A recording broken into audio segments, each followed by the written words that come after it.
Hello, I'm Hannah Romanis, and I'm going to be discussing a study that examines the effects of psychedelic drugs, specifically magic mushrooms, on neural activity.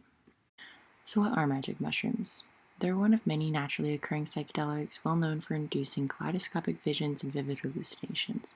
Traditionally, they were brewed as a tea and consumed during religious ceremonies in cultures throughout Central and South America, and then they became popularized as a recreational drug in the United States in the 60s, along with other psychedelics like LSD. They were quickly banned by the government, and research revolving around them dried up, so not much is understood about how these psychedelics work in the brain. The psychoactive component has been identified as psilocybin, which is broken down in the body to psilocin, and this compound works through agonism of the serotonin receptors, specifically the 2A receptors, but other than that, not much is well understood about its mechanism.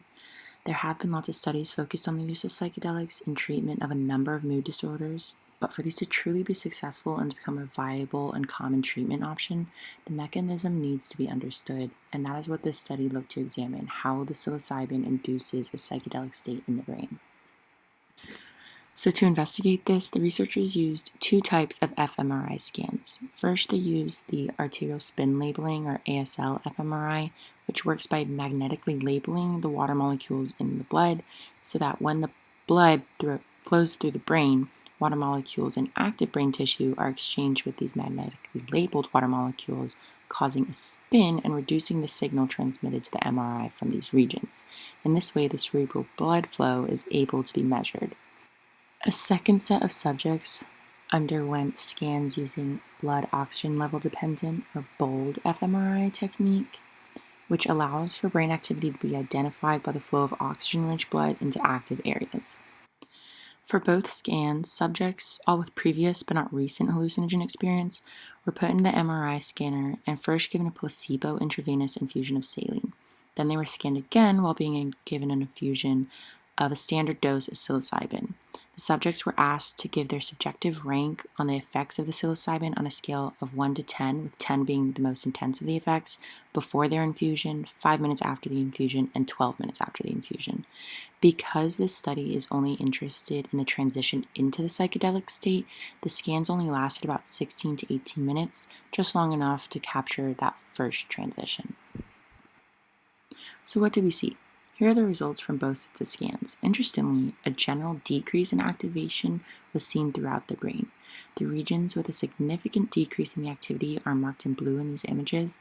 On the left are the regions identified from the ASL scan, and on the right, the top set of scans are the images from the BOLD scan, while the bottom is an overlay of the regions that saw a significant decrease from both the ASL and BOLD scans.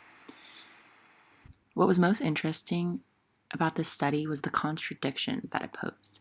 Generally, in the past, researchers had observed an overall hyperactivity of many brain structures, but here we saw a decrease in select regions, specifically in areas important in association and connection, like the PCC, MPFC, thalamus, and regions involved in the default mode network. It was thought that this difference is due to the fact that this study investigated changes in the brain activity during the onset of the psychedelic state rather than the potentiation of the state. It is possible that activation of the state is different than the maintenance of it.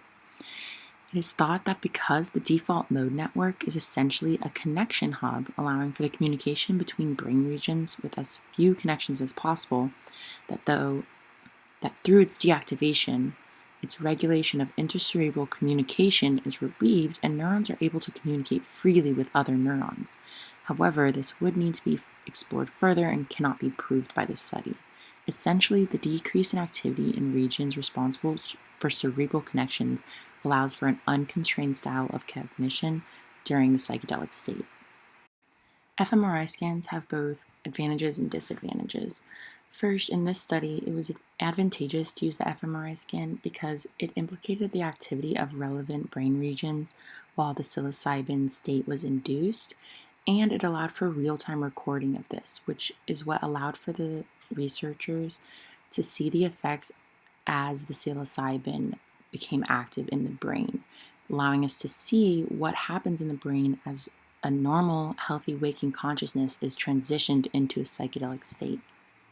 However, there are some disadvantages such that we are not able to identify the mechanisms at the molecular level.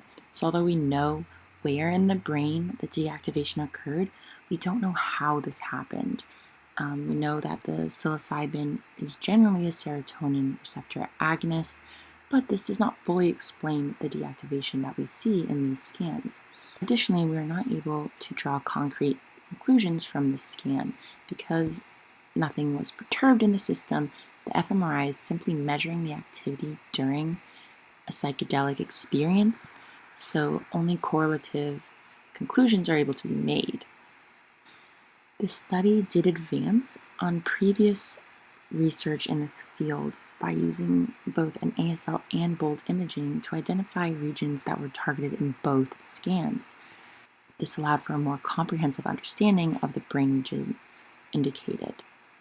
Additionally, previous studies only focused on how the brain was reacting during a psychedelic state, and as we see, this is very different from how the brain originally responds to the introduction of psilocybin.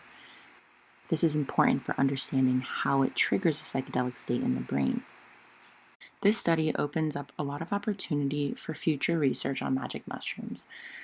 Recently, a lot of interest has gone into the potential therapeutic effects of magic mushrooms, specifically in treating certain mood disorders such as PTSD, depression, and substance abuse.